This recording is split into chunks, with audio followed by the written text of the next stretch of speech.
మీ అందమైన ప్రయాణం ప్రారంభించండి. 49 మీ తల్లిదండ్రులు కావాలనే కలలను సాకారం చేయడానికి సహాయపడుతుంది.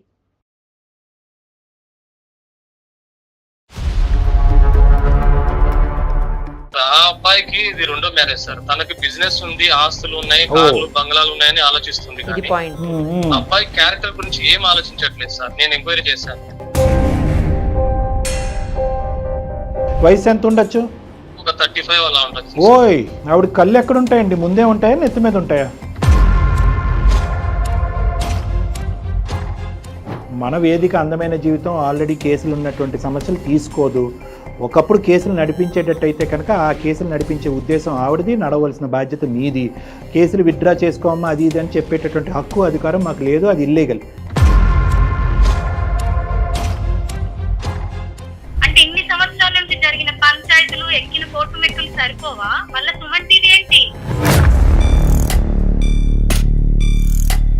ప్రభాకర్ ప్లీజ్, నేను ఎవరితోటి మాట్లాడు. మమతా గారు ప్లీజ్, మీ పాప భవిష్యత్తు దృష్ట్యా మేము ఇన్వాల్వ్ అవ్వాల్సి వచ్చిందమ్మా. సో కాబట్టి ఏంటంటే పాప భవిష్యత్తు ఏంటో నాకు తెలుసు సార్. ఈ నెల ఆ నెల ఆ నెల ఈ నెల ఇన్ని సంవత్సరాలు బతికారు. ఆయన వద్దనే చెప్పి నేను బయటకు వచ్చేసాను సార్ నేను ఒక చిన్న ప్రైవేట్ ఎంప్లాయీ సార్. మీ చిన్న ప్రైవేటు తగలయ్యా. నేను చెప్పేది ఒక్క నిమిషం అయ్యా. నువ్వు ఇల్లు కట్టేయమంటేనే సిటీలో ఇల్లు కట్టేయాలి. కట్టావులే, పెద్ద ఇల్లు కట్టావులే, చిన్న ఇల్లు నాకు చెప్పావా? ఇప్పుడు అన్న అమౌంట్ ఎంత ఉంది, అమ్మాయి ఎంత సేవ్? అమ్మ మమత ఒక్క నిమిషం అమ్మా. అమ్మ నువ్వు మామూలుగా అరవట్లేదు, నీ నోరు మామూలుది కాదు. ఒక్క 2 నిమిషాలు వెయిట్ చేయమ్మా. ఇలా నడకూర సంపాదనతో సంపాదించే మాటలు జాగ్రత్త అమ్మా, ఏం మాట్లాడుతున్నావు? చాలా ఆస్తిపరుడు అబ్బాయికి, చాలా బిజినెస్లు ఉన్నాయి. క్యారెక్టర్ ఏంటి? డబ్బుతోటే బతుకుతారు సార్. బంగారం. క్యారెక్టర్ ఎవరికి కావాలి సార్? ఇప్పుడు నువ్వు ముసుగులో ఉన్నావమ్మా. డబ్బు అనేటటువంటి ముసుగులో ఉన్నావు, ఆస్తి అనేటటువంటి ముసుగులో ఉన్నావు. ఆ ముసుగు దగ్గర 25 సంవత్సరాలు కప్పుకున్నావు. ఇప్పటికీ ఆ ముసుగు తీయట్లేదు, ఆ పరదా తీయట్లేదు. నువ్వు నవ్విపోతారమ్మా సమాజం. సార్ ఈయన మంచితనంతో నాకేం సంపాదించి పెట్టారు సార్? అమ్మ నీకు అక్కర్లేదు సార్. నాకు ఇవిడతో ఈ గొడవలు ఈ పంచాయతీలు వల్ల ఏమి ఉంటుంది సార్. కూతురి పెళ్లిలో ఒక తల్లిలా వచ్చేసి ఆ అమ్మాయికి మ్యారేజ్ చేసేస్తే సరిపోతుంది.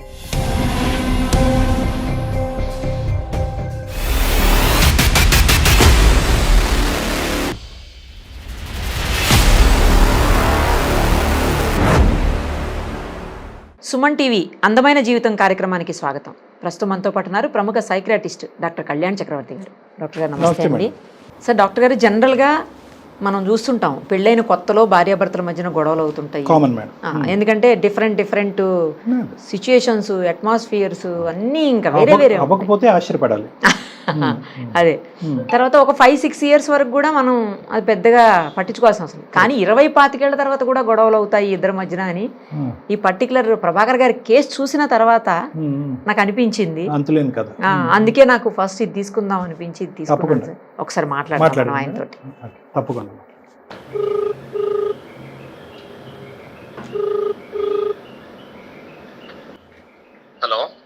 హలో, ప్రభాకర్ గారేనండి? అవునండి. ఎవరు? నమస్తే అండి, సుమన్ టీవీ అందమైన జీవితం కార్యక్రమం నుంచి అండి. నమస్తే అమ్మా, చెప్పండి. మీరు మెయిల్ చేశారు కదా మాకు, ప్రాబ్లం ఉంది. అవునమ్మా, చేశాను. దానికోసమే మీకు కాల్ చేశాను. మనతో పాటు డాక్టర్ కళ్యాణ్ చక్రవర్తి గారు కూడా ఉన్నారు ఇప్పుడు. ఒక్కసారి అసలు ఎందుకు మీ ఇద్దరి మధ్యన గొడవలైనవి, ఏంటి మీ ప్రాబ్లము, అవన్నీ కూడా మీరు ఇప్పుడు ఎక్స్ప్లెయిన్ చేయండి. నమస్తే సార్. నేను మెయిల్ పెట్టిన కారణం ఏంటంటే మా మిస్సెస్ గురించి సార్. మీ భార్య? మా భార్య గురించి. మాకు ఒక అమ్మాయి ఉంది. ఆ అమ్మాయి పెళ్లి విషయం ఇప్పుడు అటు ఇటు తిరిగి అది గొడవ పెద్దగా ఎలా ఉంది. నేను ఒక ప్రైవేట్ ఎంప్లాయీ సార్. మా మిస్సెస్ పెళ్లి అయినప్పటి నుంచి తను అడిగింది నేను ఇప్పించలేదని ఇదే ఇష్యూ మీద గొడవలు జరిగి చాలా సార్లు తను వాళ్ళ పుట్టింటికి వెళ్ళిపోవడము, పెద్దల దగ్గర పంచాయతీ జరగడము, ఆ తర్వాత సర్ది చెప్పి కొన్నాళ్ళు సంసారం చేయడము, మళ్ళీ తర్వాత వెళ్ళి పోలీస్ స్టేషన్ దగ్గర ఇచ్చేయడము. ఇప్పుడు అటు తిరిగి ఇటు తిరిగి 25-26 ఇయర్స్ తర్వాత సార్ ఈ వయసులో నా మీద గృహహింస కేసు పెట్టింది సార్. నా మాట వినకుండా ఒక 5 years నుంచి తన పాపను తీసుకొని వెళ్ళిపోయింది సార్. మీ గృహంలో ఎటువంటి హింస పెట్టారు మీరు? నేను తను అడిగింది ఇప్పించలేదని, తన అడిగిన కోరికలు నేను తీర్చలేదని, తను అడిగినది ఏది కూడా, అది గోల్డ్ కావచ్చు, మిగతా ప్రాపర్టీస్ కూడా కావచ్చు సార్. ఇప్పుడు అండి 20 సంవత్సరాల తర్వాత బంగారం గురించా? 25 సార్, 26 అంట సార్. బంగారం గురించి కానీ మిగతా వస్తువులు ఏదైనా తను అడిగిన కోరికలు తీర్చాలి సార్. ఓకే. నేను మామూలు చిన్న ఎంప్లాయీ సార్. ఓకే. ఆవిడ వర్కింగ్ అండి? ఆవిడ పని చేయరా? లేదు సార్, హౌస్ వైఫే సార్. ఓన్లీ కోరికలు కోరుతూ ఉంటారు. తను అడిగింది కదా అని చెప్పేసి సొంతంగా ఉండడానికి ఒక చిన్న ఇల్లు కట్టుకోవడానికి నా శాలరీ సరిపోకపోతే సార్, ఊర్లో ఉన్న ఇల్లు, స్థలాలు, మామూలు పొలాలు అవి అమ్మేసి ఇక్కడ హైదరాబాద్ లో ఒక చిన్న ఇల్లు కట్టుకున్నాం సార్. ఇదేం కర్మ అండి. ఇల్లు కూడా కట్టారంట డామ్ కోసం. కట్టుకున్న తర్వాత కూడా తను పాప పెరిగే కొద్దీ ఎంత సాడిస్ లా తయారైందంటే, ఎంత మొండిగా తయారైందంటే అంత మొండిగా తయారైంది సార్. నేను ఏది చెప్పినా అన్నిటికీ వితండవాదం చేస్తుంది సార్. పాప ఒక్కతేనా సార్ మీకు? ఆ పాప ఒక్కతే సార్. ఆ అమ్మాయిని బాగా చదివించాలని, మంచి జాబ్ తెప్పించాలని చాలా కష్టపడి చేసుకున్నాం sir. Very good, very good. ఒక 5 years బ్యాక్ నుంచి గొడవ జరిగి తను వాళ్ళ అమ్మాయిని తీసుకొని వెళ్ళిపోయింది సార్. అంటే 5 years అయిందా వెళ్ళిపోయి? ఓహో, 5 years అయిందా సార్ మీ భార్య మిమ్మల్ని వదిలేసి? అవును సార్, 5 years అయింది. ఇంత లాంగ్ ఎప్పుడు వెళ్ళిందా? ఇదే ఫస్ట్ టైమా? లేదు సార్, ఇదే ఫస్ట్ టైం సార్ వెళ్ళింది. ఇంకా నేను ఎన్నిసార్లు బతిమలాడినా, పెద్ద మనుషులతో పిలిపించినా ఎటువంటి రెస్పాండ్ అవ్వట్లేదు సార్. మరి పాప కూడా ఆవిడతో వెళ్ళిపోయిందా? అంత చదువుకునే అమ్మాయి కూడా నాన్న కావాలని అంటాం కానీ మధ్యలో నాన్న వచ్చి కలవటం కానీ? లేదు సార్, అలా ఏం చెప్పట్లేదు. వాళ్ళ అమ్మాయి ఎలా చెప్తే అలాగే వింటుంది సార్. అయ్యో, అదేంటండి మరి అన్యాయ దారుణంగా ఉంది. అంటే మీ సైడ్ నుంచి ఏంటి తప్పంటారు? నా శాలరీ వచ్చేసి అంతంత మాత్రం సార్. దాన్ని పట్టుకుని నేను బేసే చేసుకోవాలి కానీ తన అడిగిన అన్ని కోరికలు నేను తీర్చాలంటే నా వల్ల కాదు సార్. మీది మిడిల్ క్లాస్ ఫ్యామిలీ, ఆవిడ హై క్లాస్ కోరికలు, అక్కడి వరకు అర్థమైంది. కేవలం కోరికలు తీర్చలేదని చెప్పి 23 సంవత్సరాల కూతురు తీసుకుని ఏ భార్య వెళ్ళిపోతుంది? అంటే సార్ తను అందరితో కంపేర్ చేస్తుంది సార్. పక్క వాళ్ళు చూడు అలా ఉన్నారు, వాళ్ళు వాళ్ళ కోసం భార్యలకు గిఫ్ట్ గా వెంచర్లు ఇస్తున్నారు, చిన్న చిన్న అపార్ట్మెంట్లు ఇస్తున్నారు, టూర్లు తీసుకెళ్తున్నారు. ఇలాంటి దాని మీద ఫస్ట్ నుంచి తను ఉండేది సార్. కాకపోతే తనది కూడా పూర్ ఫ్యామిలీ సార్. ఇక్కడికి వచ్చిన తర్వాత నన్ను చూసి వాళ్ళని వీళ్ళని కంపేర్ చేసి వాళ్ళ ఫ్రెండ్స్ ఇలా ఉన్నారు అని ప్రతి దాన్ని. మరి అలాంటి చేసుకోవాల్సింది. పెళ్లి చేసుకున్న తర్వాత కోరికలు కోరితే ఎలాగ? నాకు మర్సిడీస్ కావాలి, ఆడి కావాలంటే. ఇలాంటి గొడవలు జరుగుతున్నాయని సార్. చాలా సార్లు పెద్దల సమక్షంలో కూడా పంచాలు జరిగాయి సార్. పెద్దలు ఏమంటారు? ఇవిడికి ఎవరైనా బుద్ధి చెప్పే వాళ్ళు ఉన్నారా? ఆ కెపాసిటీలో ఎవరు లేరా? చెప్తే ఎవరి మాట వినదు సార్, లెక్క చేయదు. ముందుగా మాట్లాడుతుంది, ఎందుకు లేరు, అలా సంపాదించాలి, ఇలా సంపాదించాలి, ఇలా ఉండాలి, అలా ఉండాలి అని మాట్లాడుతుంది. వాళ్ళకి లెక్చర్ ఇస్తుంది అన్నమాట ఈవిడ. సో ఈవిడ పోలీస్ స్టేషన్కి వెళ్ళటం ఇదే మొదటిసారి సార్? ఈ గృహహింస చట్టం కింద కేసు నమోదు చేయడం అనేది ఇదే ఫస్ట్ టైమా? అంతకు ముందు కూడా చేశారు ఆవిడ? అంతకుముందు పెద్దల సమక్షంలో ఒకసారి పోలీస్ స్టేషన్ దగ్గర పంచాలు జరిగాయి సార్. అయ్యింది. తర్వాత నేను వేరే సంబంధాల గురించి మాట్లాడితే తను నా ఇంటికి వచ్చేసి నా ఇంటి దగ్గర నన్ను గృహించ పెడతానని చెప్పేసి నా మీద కేసు ఫైల్ చేసింది సార్. ఇప్పుడు నేను కోర్టు చుట్టూ, స్టేషన్ చుట్టూ వాయిదాలకు తిరుగుతున్నారు. వాయిదాలకి ఇప్పుడు నేను తన కోసం ఖర్చు పెట్టిన డబ్బులన్నీ తీసుకెళ్లి పెద్దల సమక్షంలో మాట్లాడినప్పుడు ఏం చెప్తుందంటే, ఆ డబ్బులు ఎక్కడ ఖర్చు పెడుతున్నాడో తెలియదు, ఎవరికి ఖర్చు పెడుతున్నాడో తెలియదు అని బ్యాడ్ నేమ్ లాగా వచ్చేలాగా నా గురించి బ్యాడ్ గా చెప్తుంది సార్ అందరికి. సో మీరు కొన్ని కోట్లు సంపాదిస్తున్నారు, ఆ కోట్లలో సగభాగం మీరు వేరే చోట ఖర్చు పెడుతున్నారు, ఈవిడికి సగభాగం కూడా ఇవ్వలేదు అనేది ఆవిడ అభియోగం, అంతేనా? అభియోగం సార్. దానికి పెద్దలు కూడా ఎవరు ఏం చెప్పలేదు. ఎప్పుడన్నా చూసిందా మీ శాలరీ స్లిప్, పే స్లిప్ చూసిందా ఆవిడ? తెలుసు సార్, నాకు శాలరీ వచ్చేది. ఇది ఎక్కడ సార్? మరి ఏదైనా అర్థం పర్థం ఉండాలి కదండి. మేడం ఇందాక అన్నారు పెళ్ళైన కొత్తలో ఇటువంటి ఇదేంటి అనుమానాలు కానీ, అబండాలు కానీ, లేదంటే మిస్అండర్స్టాండింగ్స్ కానీ కామను. పిల్ల పుట్టి చెట్టంత అయినటువంటి బిడ్డకి పెళ్లి చేయవలసింది పోయి ఇంకా అదే స్థాయిలో 20-25 years బ్యాక్ రివైండ్ స్టోరీలో ఉంటే ఎలా అండి? మీకు ఎంత ఆస్తుందనే తెలుసు, ఆస్తిపాస్తులన్నీ ఊర్లో అమ్ముకుని వచ్చి ఇక్కడ ఇల్లు కట్టారు ఆవిడ గురించి అనేది తెలుసు, మీ జీతం ఎంతో తెలుసు, మీ ఖర్చులు ఎంతో తెలుసు, ఇంకేం తెలియాలి? ఆవిడకి ఏమైనా ప్రాబ్లం ఉందా మెంటల్ గా? మెంటల్ గా ప్రాబ్లం ఏం లేదు సార్. వాళ్ళని వీళ్ళని చూసుకొని కంపేర్ చేస్తుంది సార్. ఏం కంపారిజన్ సార్? ఏమన్నా ఇదేమన్నా యంగ్ బ్లడ్డా? ఇదేమన్నా ఆవిడ కావాలంటే అంత ఇది ఉంటే కనుక 20 సంవత్సరాల్లో 2 డిగ్రీలు చేసి ఏదైనా ఎక్కడ కంప్యూటర్ ముందు కూర్చొని 4 బటన్లు నొక్కితే డబ్బులు వచ్చిండేవి. ఆయన వీళ్ళకంటే తక్కువ వాళ్ళని చూసి కంపేర్ చేసుకోవాలి, ఎక్కువ వాళ్ళతో ఎందుకు సార్ కంపారిజన్? అమ్మాయికి పెళ్లి చేసేంత వరకైనా తల్లి అవసరం కాబట్టి నేను చాలా విషయాలు చాలా రకాలుగా సర్దుకున్నాను సార్. ఇప్పటికే తనకి ఒక 10-11 సంబంధాల దాకా నేను నాకు నచ్చిన అబ్బాయిల ప్రొఫైల్స్ అమ్మాయికి పంపించడం జరిగింది. మీ అమ్మాయి ఏం చేస్తుందండి? అమ్మాయి డిగ్రీ అయిపోయింది సార్. ఓకే, డిగ్రీ అంటే సుమారుగా 21-22 అంతేనా సార్? సరే చెప్పండి. నేను పంపించిన ఏ సంబంధాన్ని తను ఓకే చేయట్లేదు సార్. ఏదో ఒక వంక పెడుతుంది, వాళ్ళు బాగాలేరు, ఇది బాగాలేరు, మీరు పంపిస్తారు, ఒక సంబంధాన్ని చూసింది సార్. పోన్లేండి, అది బాగుందా? లేదు సార్, ఆ అబ్బాయికి ఇది రెండో మ్యారేజ్ సార్. తనకి బిజినెస్ ఉంది, ఆస్తులు ఉన్నాయి, కార్లు బంగ్లాలు ఉన్నాయని ఆలోచిస్తుంది. ఇది కానీ పాయింట్. అబ్బాయి క్యారెక్టర్ గురించి ఏం ఆలోచించట్లేదు సార్. నేను ఎంక్వైరీ చేశాను. సో అబ్బాయి క్యారెక్టర్ బ్యాడ్ ఉన్నా కూడా ఆవిడ ముందుకు వెళ్తుంది. మరి ఆ క్యారెక్టర్ బ్యాడ్ అని ఆవిడకి తెలుసో లేదో? ఆవిడ తెలిసి ఆవిడ వేలో ఆవిడ ఏమంటుందంటే, లేదు అబ్బాయి చాలా మంచోడు, నువ్వు కావాలని చెప్తున్నావు అని నా మీద నన్నే అంటుంది సార్. అబ్బాయి వయసు ఎంత ఉంటుందో అండి? ఆవిడ చూసిన అబ్బాయి వయసు, ఓకే క్యారెక్టర్ బాగాలేదు, బిజినెస్ చేస్తాడు, రెండో పెళ్లి, వయసు ఎంత ఉండొచ్చు? ఒక 35 అలా ఉండొచ్చు. ఓయ్ సార్, ఆ అబ్బాయికైనా ఫస్ట్ మ్యారేజ్ కూడా విడాకులు ఇచ్చేసి ఆ ఫస్ట్ భార్య వెళ్ళిపోయింది సార్. ఇప్పుడు అతనికి రెండో మ్యారేజ్ గా నా కూతురునిచ్చి చేయాలని ఈవిడ ఫిక్స్ అయింది. నేను ఎంత చెప్పినా వింతం లేదు సార్. అంటే ఈవిడికి తీరని కోరికలు వచ్చే అల్లుడు రూపంలో చూసుకుంటుందా ఈవిడ? అంటే ఆస్తులు పాస్తులు ఇవన్నీ అన్ని చూసుకొని నేను పడ్డ కష్టాలు నా కూతురు పడకూడదు, అతను వెల్ సెటిల్డ్ అది ఇది అని మాట్లాడుతుంది. ఏదైనా మాట్లాడితే తర్వాత ఈవిడ వ్యవహారం సెటిల్ చేస్తాడు వాడు వచ్చి అల్లుడు. అదే సార్, ఏదైనా చెప్తే గానా రివర్స్ నా మాట వింటం లేదు సార్. ఆవిడ కళ్ళు ఎక్కడ ఉంటాయండి? ముందే ఉంటాయా నెత్తి మీద ఉంటాయా? అంతేనా, ఇంకేమైనా మీరు చెప్పడానికి ఉందా? మంచి సంబంధం చూసి పెళ్లి చేయాలనేది నా ఉద్దేశము. తనేమో తను చెప్పిందే వినాలని తన ఉద్దేశం. కానీ ఎక్కడో చోట ఒకటి ఇక్కడ ఓకే, తల్లికి పెత్తనం చలాయిస్తుంది, తల్లికి గర్వం పౌరుషం ఎక్కువ, డబ్బు అహంకారం ఎక్కువ, డబ్బు సంపాదించాలనేటటువంటి కోరికలు ఎక్కువ, లగ్జరీస్ మీద విపరీతమైనటువంటి ప్రీతి, అంతవరకు అర్థమైంది. కానీ చదువుకునే ఒక 21 సంవత్సరాల ఆడపిల్ల తన భవిష్యత్ అంధకారంలోకి వెళ్ళిపోతుంది. వాళ్ళ అమ్మ ఎటువంటి పెళ్లి చేయబోతుంది అనేటటువంటి హక్కు అధికారం మాట్లాడే ధైర్యం స్థైర్యం అమ్మాయికి లేదండి. మీ అమ్మాయికి అంత అనగదొక్కింది ఆవిడ ఈ అమ్మాయిని? కాకపోతే తను ఏం చెప్తుందంటే సార్, నా దగ్గర నన్ను పెళ్లి చేసుకొని ఆర్థికంగా నేను పడ్డ కష్టాలు పడకూడదు, ఆ విధంగా బ్రెయిన్ వాష్ చేస్తుంది కూతుర్ని. బ్రెయిన్ వాష్ చేస్తుంది. ఇప్పుడు ఇప్పట్లో బతకాలంటే డబ్బులు ఆస్తులు ఉండాలి అది అని అమ్మాయి సరే తన కంట్రోల్లో పెట్టుకుంది. Okay sir, got it. మీకు మీ అమ్మాయికి మధ్యన మాటలు ఉన్నాయా ఈ 4-5 సంవత్సరాల్లో?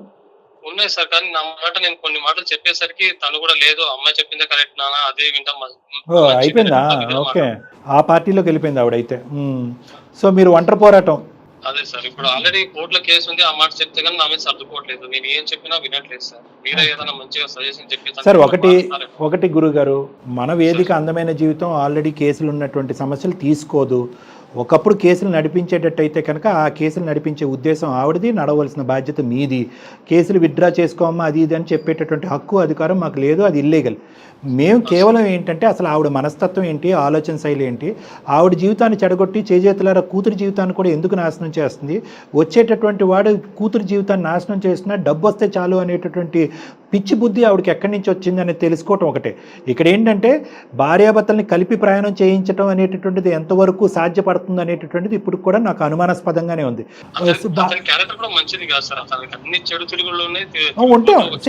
ఏమండి, ఆవిడ రోడ్డు మీద నిలబడి నా కూతురు రెడీగా ఉంది మ్యారేజ్ కంటే 100 మంది నిలబడతారు సార్ క్యూలో. ఇంటిగ్రిటీ అనేటటువంటిది మనకు ఉండాలి. ఉన్నటువంటి ఒక్క బిడ్డకి భవిష్యత్తుని చూపెట్టాలి, మంచి జీవితాన్ని ఇవ్వాలి అనేటటువంటి ఆలోచన తల్లికి తండ్రికి వాళ్ళకి ప్రధానంగా ఉండాలి. ఫస్ట్ ఆఫ్ ఆల్ మీ ఇద్దరి మధ్యనటువంటి విద్వేషాలు వైషమ్యాల వల్ల కూతురి యొక్క భవిష్యత్తు ఏంటి, ఆ అమ్మాయికి ఎటువంటి సంబంధం ఇస్తే జీవితం తన కాళ్ళ మీద తను నిలబడుతుందనే ఆలోచన లేకుండా మీ యొక్క యుద్ధం కాస్త it has got transferred on to the child's future. ఆ అమ్మాయి భవిష్యత్తు మీద పాక్కుంటూ వెళ్ళిపోయింది. ఈ వయసు వచ్చాక బిడ్డను చంకనెత్తుకుని వెళ్ళిపోయి మేమే కేసులు పెట్టి తిప్పటం ఏంటి నాకు అసలు అర్థం కావట్లేదు. మీ క్యారెక్టర్లో ఏదన్నా తెలియనటువంటి భయంకరమైన లోపం ఉందా, లేదంటే కేవలం ఆ అమ్మాయి అహంకారం ఒకటేనా? నా మట్టుకైతే తన కోరికలు తీర్చలేను అనేది ఒకటే ఉంది సార్. సరే చూద్దాంలేండి, ఎంత కోరికలు తీరిస్తే ఆవిడ కడుపు నిండుతుంది. ఆవిడతో ఒకసారి మాట్లాడదాం. ఆవిడతో మాట్లాడాలా మీ అమ్మాయితో మాట్లాడాలా? బై ద వే ముందు ఆవిడతో మాట్లాడండి సార్. ఆవిడ మాట్లాడితే ఆవిడ చెప్పింది కూతురు వింటుంది సార్. సరే అయితే మరి చూద్దాం. అయితే ఆవిడతో కూడా ఫోన్ ఒకసారి కలపండి సార్ ప్రభాకర్ గారు. ఆవిడ పేరండి మమత గారు. కలపండి ఫోను, కలిపి మీరు ఫస్ట్ మాట్లాడండి, తర్వాత మేము జాయిన్ అవుతాం బ్యాక్గ్రౌండ్ నుంచి. The person you are speaking with has put your call on hold. Please stay on the line. Hello Mamata, అదే మన విషయం మాట్లాడదామని ఫోన్ చేశాను. నేను ఎన్నిసార్లు చెప్తాను మీరు కాల్ చేద్దాం, నాకు ఎందుకు అలా చేస్తారు ఎప్పటికీ? మన విషయం ఆల్రెడీ పెద్దల దగ్గర కానీ స్టేషన్ కానీ కోర్టులు కానీ నడుస్తా ఉంది కదా. కనీసం ఒకసారి సార్ వాళ్ళ ద్వారా చెప్తే నువ్వు ఏమన్నా చదువుకొని వింటావేమో. ఏ సారు? సుమన్ టీవీ సార్ వాళ్ళ దగ్గర తీసుకున్నా. సుమన్ టీవీ అంటే ఇన్ని సంవత్సరాల నుంచి జరిగిన పంచాయతీలు ఎక్కిన కోర్టు మెక్కులు సరిపోవా? మళ్ళా సుమన్ టీవీ ఏంటి? ప్రభాకర్ ప్లీజ్, నేను ఎవరితోటి మాట్లాడు. మమత గారు ప్లీజ్, మమత గారు మమత గారు నమస్తే అండి. అమ్మ మమత గారు 2 నిమిషాలు అమ్మ. ఇదేం పంచాయతీ కాదమ్మా, ఇది సుమన్ టీవీ అందమైన జీవితం అనే కార్యక్రమం. ఓకే, మీకు ఉండేటటువంటి నమస్తే అమ్మ, నమస్తే. 2 నిమిషాలు అమ్మ, ఏమి తప్పుగా అనుకోకండి. మీరు ఏదైనా పనిలో ఉంటే కనుక 2 నిమిషాలు ఓపిక పట్టండి అమ్మ. మేము ఏదో ప్రత్యేకంగా మీ జీవితాల్లో దూరాలనేటటువంటి ఉద్దేశం కాదు. కోర్టు పరంగా నడిచేటటువంటి కేసులకు సంబంధించినటువంటి వ్యవహారం నడుస్తున్నప్పుడు మేమేదో మీరు చేసేటటువంటి పనులు తప్పనో లేదంటే కేసులు తీసి పక్కన పెట్టమంటాం అనేటువంటి మా ఉద్దేశం కాదు. అసలు 25 ఇయర్స్ పాటు జరిగేటటువంటి మీ జర్నీలో ఎన్నో విభేదాలు, ఎన్నో గొడవలు ఉన్నాయి. ఇప్పుడు అవి కాస్త మీ పాప యొక్క భవిష్యత్తు మీద పడేటటువంటి ఒక ప్రభావం చూపెడుతున్నాయి. కాబట్టి మీ పాప భవిష్యత్తు దృష్ట్యా మేము ఇన్వాల్వ్ అవ్వాల్సి వచ్చిందమ్మా. సో కాబట్టి ఏంటంటే పాప భవిష్యత్తు ఏంటో నాకు తెలుసు సార్. నేను చాలా సంవత్సరాలు ఈయనతో నేను సఫర్ అయ్యాను. నా బాధ నా కూతురు పడద్దని నేను బయటకు వచ్చి బతుకుతున్నాను సార్. సఫర్ అయిపోయాను అంటున్నారు, ఏంటి అంతగానో ఏం సఫర్ అయ్యారు? మీరేం సఫర్ అయ్యారు? మీ పిల్లలకి ఏం చూపెట్టకూడదని మీరు బయట సంపాదన సార్, ఏది అడిగినా చెప్పరు, ఏది కొనివ్వరు. ఎన్నో సార్ నా కూతురు పుట్టిందని గోల్డ్ కొందాం అంటే చేతికి చిల్లి గవ్వ కూడా ఇవ్వరు సార్. ఆయన సంపాదన ఏందో నాకు ఇన్ని సంవత్సరాలలో ఏమీ తెలియదు. ఏం సంపాదిస్తున్నారో తెలియదు. ఎన్ని సంవత్సరాలు ఫైనాన్స్ గా వీక్ గా ఇట్లా బతకాలి సార్? ఈ నెల ఆ నెల ఈ నెల ఇన్ని సంవత్సరాలు బతికారు. ఆయన వద్దనే చెప్పి నేను బయటకు వచ్చేసాను సార్. నాలాగా నా కూతురు భవిష్యత్తు ఉండద్దని చెప్పేసి నేను ఒక మంచి సంబంధాన్ని వెతికాను సార్. అమ్మా దానికి కూడా అడ్డుపడుతున్నారు సార్. నేను నిరుపమా అమ్మా. చెప్పండి మేడం. కాదమ్మా, మీరు అతని సంపాదన ఏంటి, ఎంత సంపాదిస్తాడు, ఏం సంపాదిస్తాడు, ఏం ఉద్యోగం చేస్తాడు, మీకేం తెలియదా? నేను అడిగినా చెప్పరు. ఎప్పుడు అడిగినా చిల్లి గవ్వ కూడా ఇవ్వరు మేడం. సరే నా చేతికి చిల్లి గవ్వ ఇచ్చారా ఇన్ని సంవత్సరాల నుంచి అని ఆయననే అడగండి. గవ్వ ఇవ్వలేదమ్మా, చాలా ఇచ్చాడంట. నేను ఒక చిన్న ప్రైవేట్ ఎంప్లాయీ సార్. మీ చిన్న ప్రైవేటు తగలయ్యా. నేను చెప్పేది ఒక్క నిమిషం అయ్యా. ఈ చిన్న ప్రైవేటు అని అనట్లేదు. మీరు 10 రూపాయలు సంపాదిస్తే సంపాదించండి, 100 రూపాయలు సంపాదిస్తే సంపాదించండి. నేను అనేది ఏంటంటే భార్యాభర్తల మధ్యన మీ ఇద్దరి మధ్యన ఫైనాన్షియల్ ట్రాన్స్పరెన్సీ అనేది ఉందా? అన్ని తెలుసు. ఇల్లు కట్టేయమంటేనే సిటీలో ఇల్లు కట్టేయాలి. పెద్ద ఇల్లు కట్టాలి, చిన్న ఇల్లు. ఎప్పుడైనా గోల్డ్ కొనమన్నా అమ్మాయి కోసం అని కొన్నావా సార్? ఇప్పుడు బయట తిట్టావా? మాకెందుకే, ఆవిడకి చెప్పయ్యా ప్రభాకర్, ఆవిడకి చెప్పు. కాదు, ఇల్లు కట్టమని చెప్పినందుకే కదా ఊర్లో ఉన్న పొలం అమ్మేసి ఇక్కడ ఇల్లు కట్టేస్తాను. అది ఓకే, అది కాకుండా గోల్డ్ ఆవిడకంతా గోల్డ్ గురించి చెప్పు. సార్ ఇప్పుడు నాకున్న ఫ్యామిలీలో పాపం నేను గోల్డ్ కొనమని చెప్తాను. ఏదైనా అమ్మాయి భవిష్యత్తు కోసం, అమ్మాయి భవిష్యత్తు బాగుండాలనే కదా. పాపకు ఇప్పటి వరకు ఎంత గోల్డ్ కొన్నారు ప్రభాకర్ గారు? ఏమీ కొనలేదు సార్, ఏమీ కొనలేదు. ఎప్పుడు చూడు లేవు, డబ్బులు లేవు, ఇదే విన్నాను సార్ ఇన్ని సంవత్సరాలు. అయిపోయేది. ఇప్పుడు అమ్మాయి బాగోగులు చూసుకోవాలి, అమ్మాయికి ఒక మంచి సంబంధం చూసి పెళ్లి చేయాలి. ఈ ఫైనాన్షియల్ గా వల్ల పెళ్లి చేసుకోవాలంటే కూడా డబ్బులు కావాలి కదా. అవన్నీ సర్ది చెప్పి పెట్టుకున్నాను కదా నేను కూడా. అమౌంట్ నాకు చెప్పావా ఎప్పుడన్నా అమౌంట్ ఎంత ఉంది, అమ్మాయి పేరు మీద ఎంత సేవ్? అమ్మ మమత ఒక్క నిమిషం నువ్వు మామూలుగా అరవట్లేదు, నీ నోరు మామూలుది కాదు. ఒక్క 2 నిమిషాలు వెయిట్ చేయమ్మా. తప్పుగా అనుకోకండి. మీరు అడిగేటటువంటి కోరికలు మీరెవరు డాక్టర్ గారు, నేను నా కూతురికి బంగారం పెట్టడం తప్ప అంటే కనుక అమ్మ అతనికి చెప్పాం, అమ్మ ఫైనాన్షియల్ ట్రాన్స్పరెన్సీ ఉందా బాబు, ఎంత సంపాదిస్తున్నావు, ఎంత ఖర్చు పెడుతున్నావు అంటే కనుక సరే చెప్పాను అని అతను అంటున్నాడు, చెప్పలేదని మీరు అంటున్నారు. అమ్మ అతను ఇన్ని 23 ఇయర్స్ 24 ఇయర్స్లో అతను ఉద్యోగం ఏంటి అన్నది మీకు తెలుసు, అతను ఆఫీస్ ఎక్కడన్నది మీకు తెలుసు. ఆ స్థాయి ఉద్యోగస్తులు ఏమాత్రం సంపాదిస్తారని సరే 50,000 సంపాదిస్తాడని అనుకుందాం. మీరు 70,000 అని ఊహించుకుంటున్నారా, లేదంటే ₹1,00,000 వస్తుందని ఊహించుకుంటున్నారా? నాతో సంసారం చెప్పినా పర్లేదు సార్, కాకపోతే కూతురుగా ఆ అమ్మాయి బరువు బాధ్యత తీర్చుకోవాలి, ఒక మంచి సంబంధం ఇచ్చి పెళ్లి చేద్దాం అనేది నా వాదన. ఆ పాయింట్ ఓకే. తను తెచ్చిన సంబంధం బాగలేదు, ఒక మంచి సంబంధం చూసి తనకు అక్షంతలు వేసేంత వరకు తను ఉండాలని, అది సంబంధం మాత్రం మంచి సంబంధం చూసి పెళ్లి చేయాలని నా కోరిక సార్. నేను పంపించిన 10-11 సంబంధాల్లో మంచి మాటలు జాగ్రత్త అమ్మా, ఏం మాట్లాడుతున్నాను సార్. ఆయనకు చాలా బిజినెస్లు ఉన్నాయి సార్, చాలా ఆస్తిపరుడు, ఫైనాన్షియల్ పరంగా ఫుల్ సెటిల్ సార్. అమ్మ వెనకది ముందుది వెనక ఎందుకు చెప్తావమ్మా మమత? వెనకది ముందుది వెనక క్యారెక్టర్ చెప్పు, వయస్సు చెప్పు, ఎన్నో పెళ్ళో చెప్పు, తర్వాత బిజినెస్లు చెప్ది. కానీ ఆడెవడో ఉన్నాడంట 60 సంవత్సరాలంట, 100 కోట్లు ఉన్నాయంట, చేస్తావా?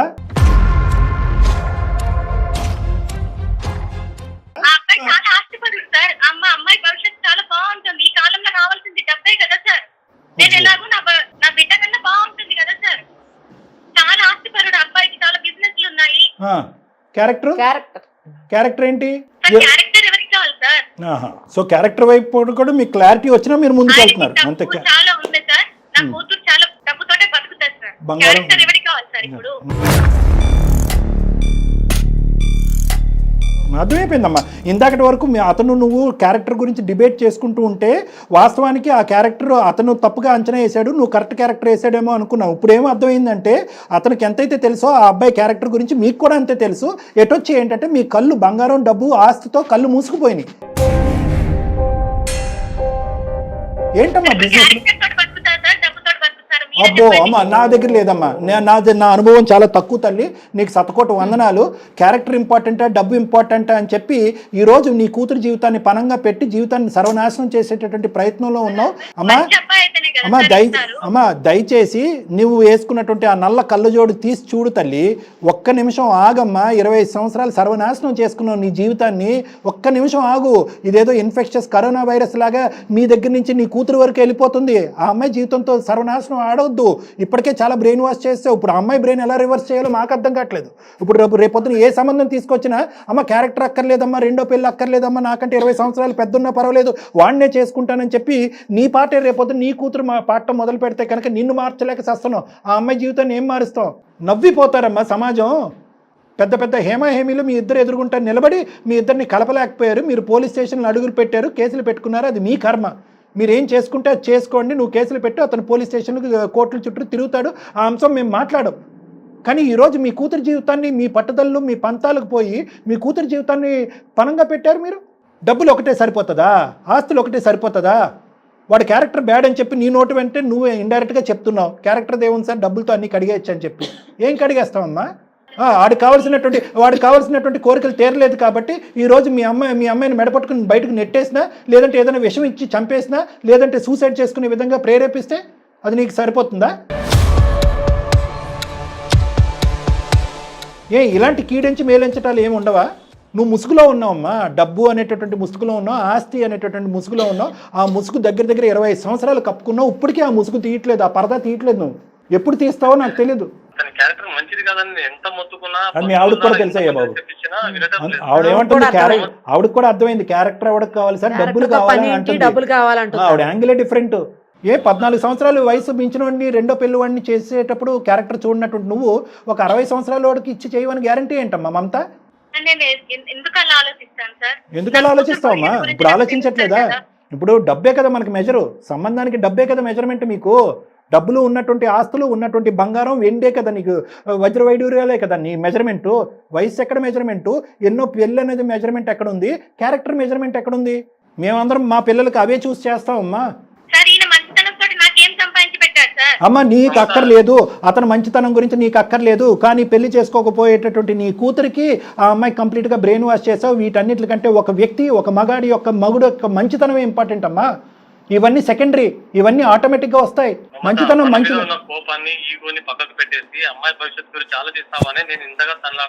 చాలా దూరం ప్రయాణం చేయాలి మీరిద్దరు చాలా దూరం ప్రయాణం చేయాలి. ఎందుకంటే మీ ఇద్దరి మధ్యన ఒక సంబంధం ఎంచుకునేటటువంటి అంశంలో ఒకే మాట మీద రావాలి, ఒకే ప్లాట్ఫామ్ మీద రావాలి, సఖ్యత రావాలి, దగ్గరుండి పెళ్లి చేయాలి. రేపొద్దున ఆ బిడ్డకు పురుడులు పోయాలి. వాళ్ళిద్దరి మధ్యన ఏమైనా భేదాభిప్రాయాలు వస్తాయి కనుక అవి తీర్చాలి. ఇంకా యువజంటలాగా మీరే జుట్టు పట్టుకుని కొట్టుకుంటే మీరు ఎందుకమ్మా కన్నారు బిడ్డని?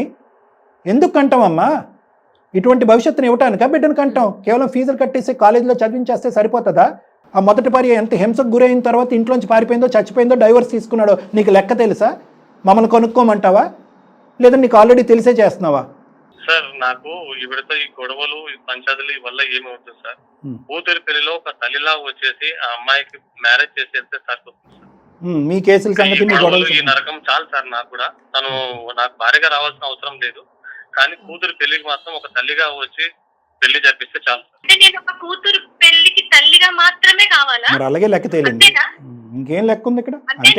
అంతే అమ్మా. ఒక్కటే మమత, సింపుల్ లాజిక్, ఏమీ లేదు. ఇద్దరు ఒకే గూటు కింద ఉన్నప్పుడు ఆ పిల్లకి తల్లిదండ్రులుగానే ఉన్నారు. కానీ 20 సంవత్సరాల్లో ఎంతకాలం అమ్మా వేళ్ల మీద లెక్క పెట్టచ్చు మీరిద్దరు భార్యాభర్తలుగా ఉన్నది? వేళ్ల మీద లెక్క పెట్టచ్చు. What different story are we listening here? కొత్త స్టోరీ ఏముంది? మిమ్మల్ని ఇద్దరిని కలిపేటటువంటి ప్రయాణం మేము చేయట్లే. కేసులు విరమించుకుని మళ్ళీ రేపొద్దున హనీమూన్కి వెళ్ళేటటువంటి ఆ పరిస్థితి మేము తీసుకురాలేం. దట్ ఈస్ మేబీ అది అవుతాయి కనుక అది బోనస్. అదొక యాడెడ్ గిఫ్ట్. మీ కూతురు అదృష్టవంతురాలని అనుకుందాం, ఇద్దరు అమ్మ నా పెళ్లి ద్వారా మా అమ్మ నాన్న కూడా కలిసిపోయారు అనేటటువంటి ఒక అదృష్టాన్ని అందమైన జీవితం ద్వారా ప్రసాదించామని అనుకుందాం. కానీ that is not our primary agenda. మీకు బుద్ధులు ఉంటే కనుక, ఆ బుద్ధి గడ్డి తిని ఉంటే కనుక మీరిద్దరూ సఖ్యతగా ముందుకు ఎలా వెళ్ళాలి అనేటటువంటి అంశాల గురించి ఒకే తట్టి మీదకి వచ్చి తర్వాత నన్ను కలవండి, దట్స్ ఎ డిఫరెంట్ ఎజెండా. కానీ ఈరోజు మా ఎదురుగుంటూ ఉన్నటువంటి ప్రైమరీ ఎజెండా ఏంటంటే కనుక అర్జెంటుగా ఆ కూతురి యొక్క జీవితాన్ని, భవిష్యత్తుని కాపాడాలి.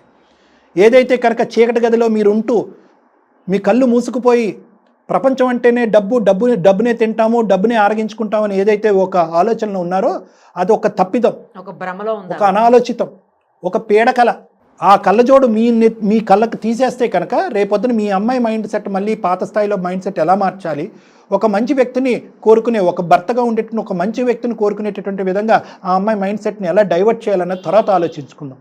ఈరోజు మీ ఇద్దరిని కలపటం అనేటటువంటి సబ్జెక్ట్ కాదు మమత గారు. మీరు ముందుకొచ్చి ఈ సంబంధాన్ని వెనక్కి పెట్టేసి, ఇప్పుడు వచ్చినటువంటి సంబంధాన్ని పక్కన పెట్టేసి మంచి అబ్బాయిని, ఒక మంచి అబ్బాయిని చూసి, చక్కటి అబ్బాయిని చూసి, మంచి చదువు ఉండి మంచి కుటుంబం నుంచి వచ్చేటటువంటి ఒక చక్కటి అబ్బాయిని చూసి, ఆస్తిపాస్తులు ఆ మంచితనంతో పాటు వస్తే అది బోనస్, అది తీసుకోండి, అది మేము వద్దనట్లేదు. కానీ criteria is only business, criteria is only ఆస్తి అనేటటువంటి ఆ యాంగిల్లోంచి వెళ్ళకమ్మా, వెనక నుంచి రావద్దు, ముందు నుంచి వెళ్ళండి. నేను ఇంత సర్ది చెప్పినా ఆ మాట కోసమే సార్ ఇంతసేపు వేసేసింది. మంచి సంబంధాలు చాలానే ఉన్నాయి సార్. ఆ రెండో సంబంధం వద్దు, అతని క్యారెక్టర్. సరే సార్, సార్ ఒకటి మీరు చూసేటటువంటి మంచి సంబంధం ఆవిడకి నచ్చకపోవచ్చు. నేను ఇందాక చెప్పాను కదా, అందరూ సర్వసహజంగా ఏ విధంగా అయితే కనుక వాళ్ళ కూతురికి కానీ కొడుకు కానీ భవిష్యత్తు నిలబడేటటువంటి విధంగా ఒక అద్భుతమైన జీవితం ప్రసాదించేటటువంటి విధంగా సంబంధాలు ఎత్తుతారో అదే తట్టి మీద మీరు ఇద్దరు ప్రయాణం చేయండి. ఏంటి? చదువు ఓకే, మంచి కుటుంబము, వయసు భేదం పెద్ద లేకుండా ఉంటాము, కులం గోత్రం అలాంటి అన్నీ ఉంటాయి, అవి అంశాలు. ఆ తర్వాత బోనస్గా వచ్చేటటువంటి ఆస్తి పాస్తి. ఫస్ట్ మీ అమ్మాయి నచ్చాలి, మీ అమ్మాయి యొక్క విద్య నచ్చాలి, చదువు నచ్చాలి, మీకు ఆ అబ్బాయి నచ్చాలి, ఆ అబ్బాయి యొక్క భవిష్యత్తు నచ్చాలి. ఆస్తులు పాస్తులు అనేటటువంటి ఈ రోజు ఉంటాయి, రేపు పోవచ్చు. ఆ యాంగిల్లో వెళ్ళండి అని అంటున్నాను. మీరు చూసినటువంటి 10-15 సంబంధాలు అద్భుతం అని నేను అనట్లే. మమతా గారు లేదు సార్, నాలాగా నా పిచ్చ ఉండొచ్చని అనుకున్నాను కానీ సార్ బాగా ఆలోచిస్తాను అంతే సార్, అంతకు మించి ఏం లేదు. నా కూతురు బాగుండాలనే నా తాపత్రయం సార్. కాల్ కట్ చేసే ముందు మీకు అన్ని అర్థమైన అనేది ఒక హ్యాపీనెస్ వస్తుందమ్మా మాకు. ఇంకా పెద్ద తప్పు జరగలేదమ్మా, ఈ లోపల మీరు రియలైజ్ అయ్యారు, సంతోషం. ప్రభాకర్ గారు, పెళ్లి కాకముందే అర్థమైంది, పెళ్లి కాకముందే. సో మీరిద్దరూ నేను ఇందాక చెప్పినట్టుగా ఒకే గ్రౌండ్ మీదకి వచ్చి ఇద్దరు మాట్లాడుకుని ఒక సంబంధాన్ని చూసుకోండి.